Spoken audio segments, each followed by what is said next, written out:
Dzień dobry! Cześć! Witamy Was znowu z drogi, dlatego że właśnie jedziemy do Hurgady. Musieliśmy wyjechać bardzo wcześnie z Port Saidu, dlatego że od nas do Hurgady jest między 6 a 7 godzin jazdy bez przerwy. I słuchajcie, po raz pierwszy w życiu jadę do Hurgady.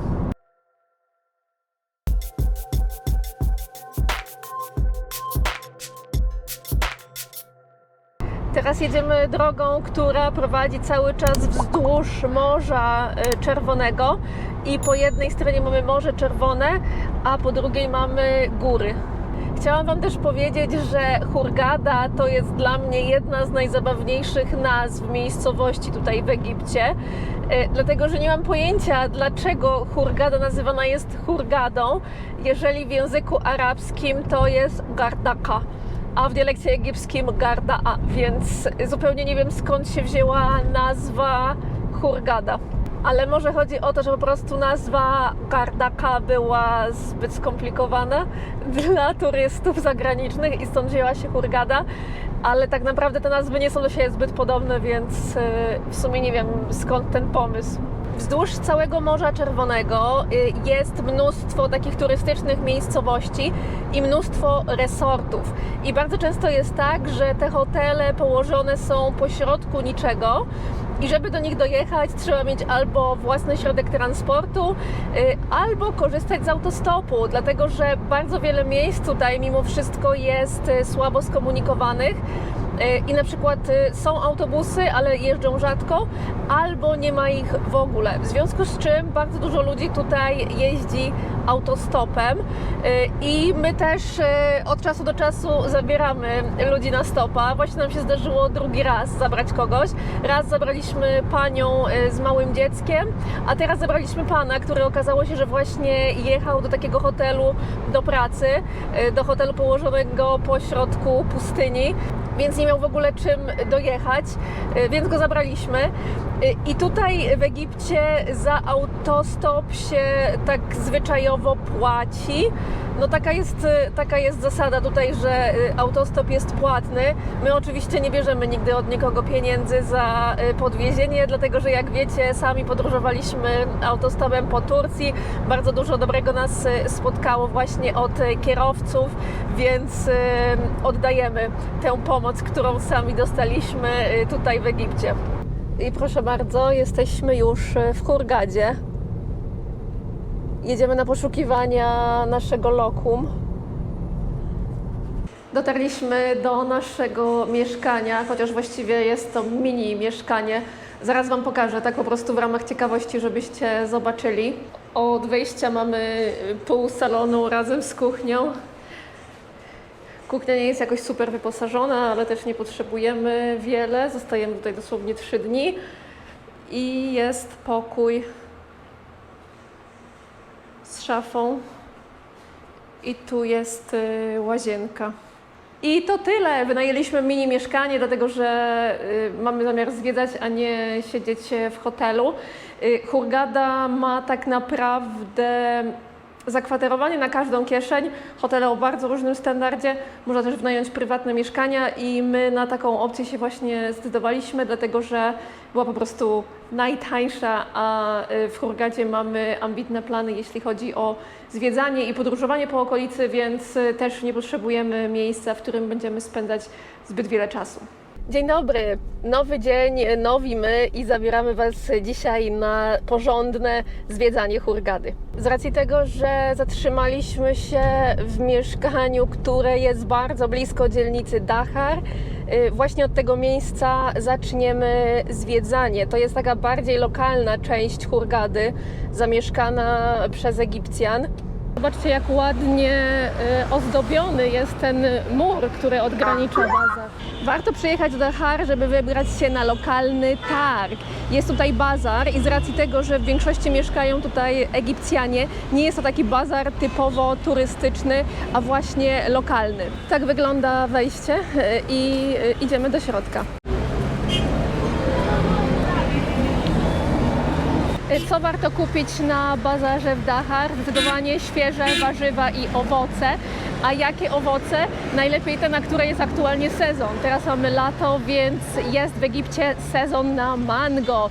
I jest tutaj kilkanaście, jeśli nawet nie kilkadziesiąt rodzajów mango, jakie można kupić. Tak więc to Wam zdecydowanie polecam. Przyjechać na bazar do Dahar po świeże mango.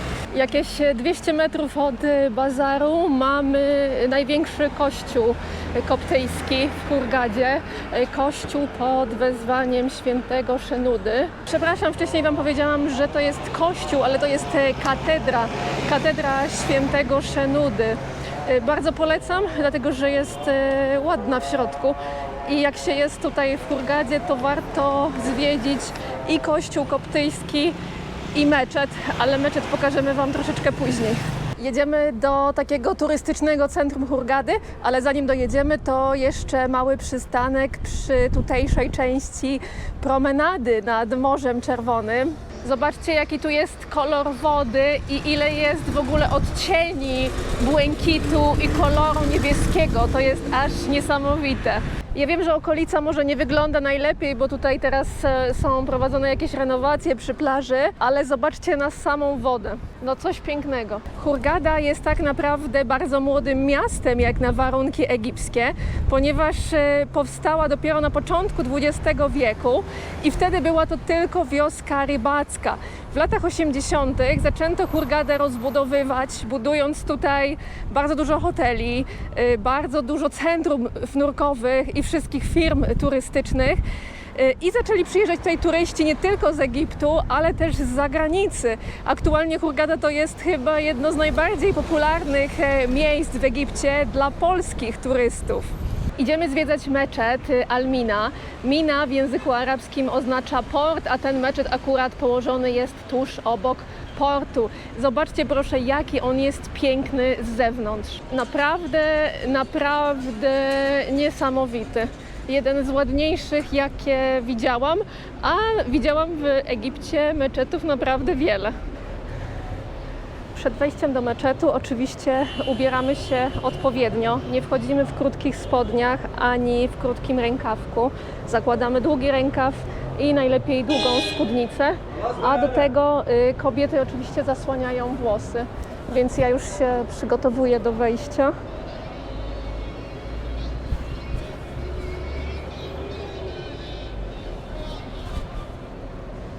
Proszę bardzo, jestem gotowa, mogę iść. Nie ma żadnego problemu, żeby meczet zwiedzić sobie turystycznie. Sprawdźcie tylko, o której godzinie są modlitwy, żeby nie przyjść tutaj właśnie w czasie trwania modlitwy, bo będzie tu po prostu dużo więcej osób i zwyczajnie turyści wtedy przeszkadzają. Ale jest tutaj tuż przy samym wejściu wyznaczona strefa właśnie dla turystów, żeby nie chodzić po całym meczecie i spokojnie można sobie wejść do środka, w tej strefie przebywać i zrobić zdjęcia. Zobaczcie, tutaj jest też taka cała makieta meczetu, w którym jesteśmy. Jeszcze jedna ważna rzecz, o której zapomniałam wspomnieć. Pamiętajcie, że do meczetu wchodzimy na boso. Trzeba zdjąć buty, zanim się wejdzie i zostawić przy wejściu. W środku są też różne książki damowe na temat islamu, jeśli ktoś jest zainteresowany. One są w bardzo wielu europejskich językach. W języku polskim też są. Jakby ktoś był zainteresowany religią i chciał zgłębić wiedzę, to można sobie poczytać. Wyszliśmy z meczetu i idziemy na targ rybny, który jest tuż obok.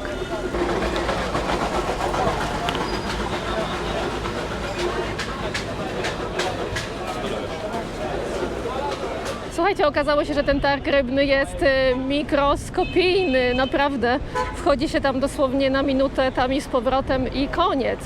Więc idziemy sobie w inne miejsce. Skoro tak szybko nam poszło z targiem rybnym, to czas na spacer po marinie.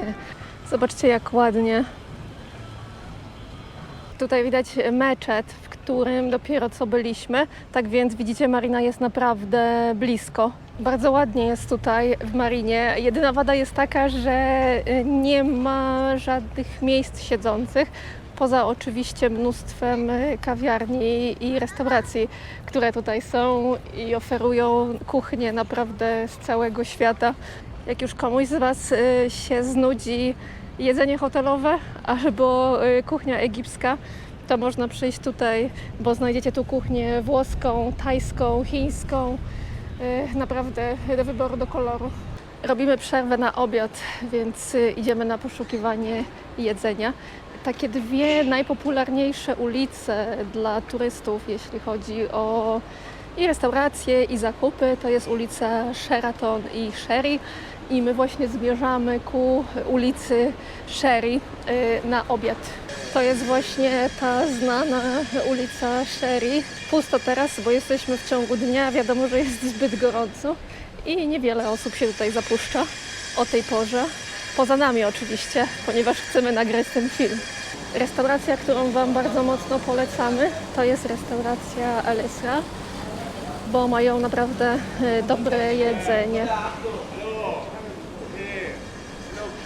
Salam alejkum. Uprzedzam, że ta restauracja jest głównie mięsna, ale można znaleźć opcje wegetariańskie. Jak wiecie, ja też nie jem mięsa i jesteśmy tu po raz drugi, dlatego że jedzenie jest tak dobre, że zdecydowaliśmy się przyjść po raz kolejny i zawsze mi się udaje znaleźć jakieś opcje wegetariańskie. My sobie menu wzięliśmy po arabsku, ale jest też oczywiście po angielsku. I nie tylko po angielsku, bo jest też wersja w języku rosyjskim. Mamy już jedzenie. Jest mahshi. Mahshi to jedna z niewielu opcji wegetariańskich tutaj. I mamy mahshi wara einab, czyli w liściu winogrona. Mahshi kromb, czyli w liściu kapusty. Filfil, papryka, badingan, bakłażan i kusa, czyli cukinia. Muszę Wam powiedzieć, że takie właśnie dania jak mahshi, które zazwyczaj jest robione w domu przez egipską mamę, bardzo rzadko na mieście smakują dobrze. A tutaj w tej restauracji jest naprawdę pyszne mahshi, bardzo gorąco Wam polecam i jest to danie wegetariańskie. Po obiedzie wstąpiła w nas nowa energia, więc idziemy dalej na zwiedzanie Hurgady.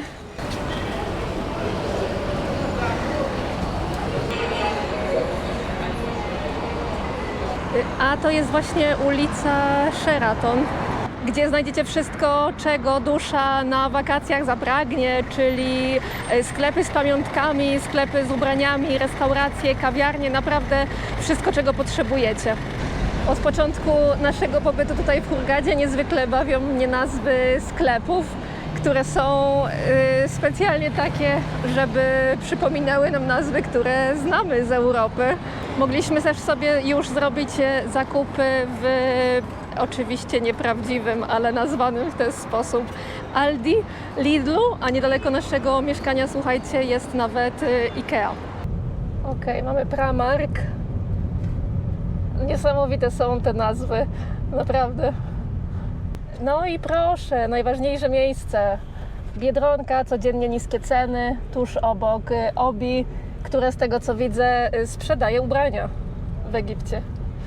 Niesamowite to jest, ale słuchajcie, pomysłowość Egipcjan tutaj po to, żeby zwrócić uwagę turystów, bo to jest mistrzostwo świata, chyba sami przyznacie, że kreatywności odmówić im nie można. Przenieśliśmy się kawałek dalej, bo kończy się dzień, już mamy prawie zachód słońca, a chcieliśmy jeszcze zrobić sobie spacer po mamszy. Mamsza, magiczne słowo, kiedykolwiek słyszycie mamsza, to w języku arabskim jest po prostu promenada.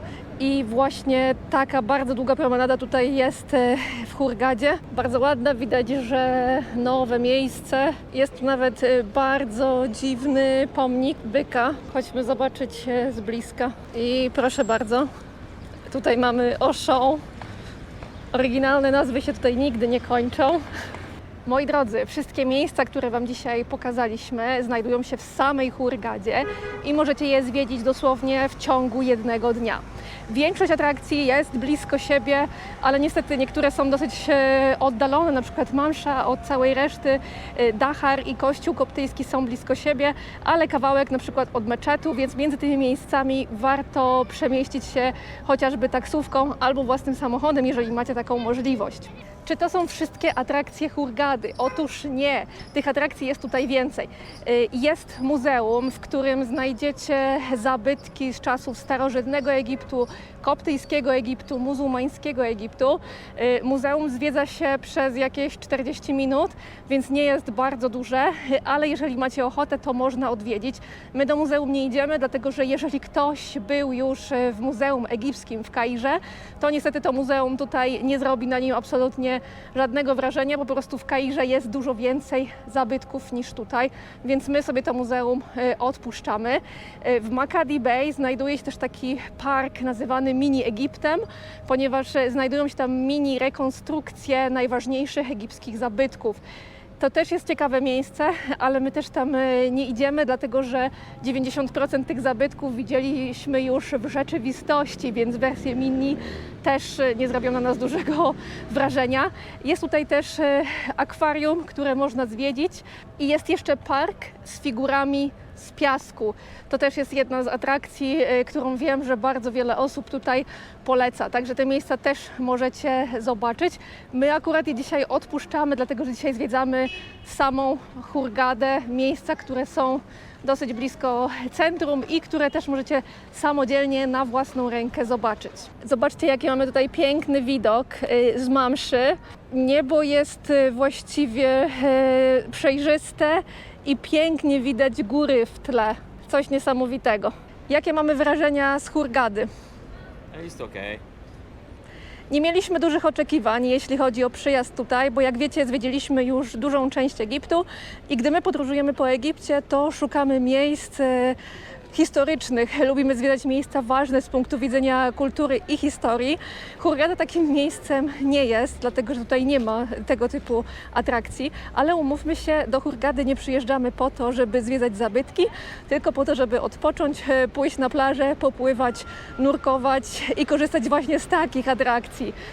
Tak więc cieszę się, że przyjechaliśmy tutaj na 3 dni. Mogliśmy zwiedzić miasto, pokazać Wam, co w samej Hurgadzie można zobaczyć, a pozostałe atrakcje, takie jak właśnie pływanie, nurkowanie, to jest rzecz, po którą przyjeżdża tu więcej turystów i to jest rzecz, którą tutaj na pewno znajdziecie. Dziękujemy Wam za wspólne zwiedzanie Hurgady. Mam nadzieję, że skorzystacie z tego filmu, żeby zaplanować swoje zwiedzanie właśnie tego miasta. I do zobaczenia w kolejnym odcinku. Pa! Cześć!